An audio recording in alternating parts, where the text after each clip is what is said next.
When my son Liam was 4 years old, a car accident left him with quadriplegia. That was the day our lives changed forever. He's 12 now, sharp as a tack, obsessed with outer space, and able to quote the entire Star Wars trilogy from memory. But his physical independence is limited. That is, until Abby came into our lives.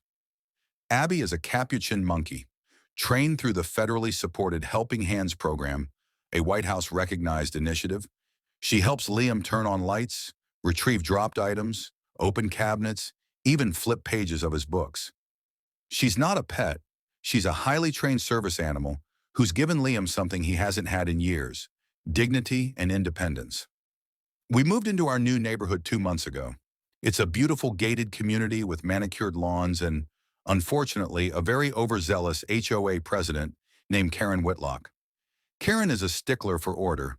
No lawn ornaments, no bikes on driveways, and apparently no exotic animals, even if they wear tiny vests that say service animal, do not pet.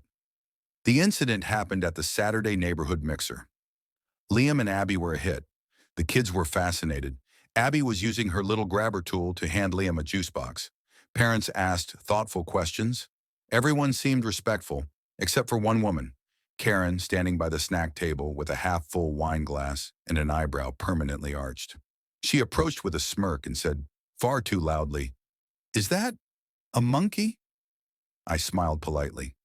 "Yes, that's Abby. She's Liam's service animal." Karen laughed, like full volume, throw your head back laughed.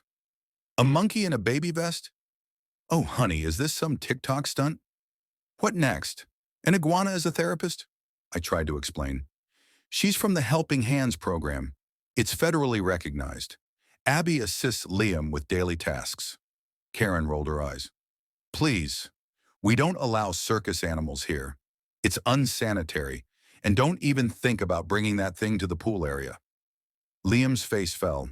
Abby gently took his drop spoon and placed it on the table like she was trying to comfort him. I kept my cool. Actually, service animals, regardless of species, are protected under the ADA. Abby has federal clearance, including from a White House-funded program. She's not just welcome here, she's legally entitled to be here. Karen's smile turned tight. "Well, maybe in Washington, but this is a private neighborhood. I'll be speaking to the board." She did. The next morning, we got a violation notice for harboring a non-domesticated animal. That was her mistake. I sent back a scanned copy of the federal ID Abby carries. Then I called a local news station that had covered Liam's story a year prior. The journalist remembered him. Within 24 hours, a new headline hit: "Boy with disability and his White House recognized service monkey harassed by HOA president."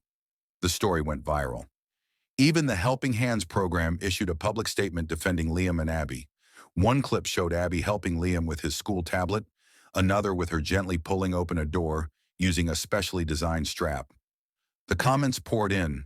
"That monkey is more dignified than the HOA president. Where can we donate to the program?"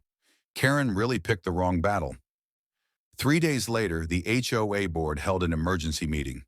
Karen tried to defend herself, claimed it was about safety and property values. They voted to remove her from her position.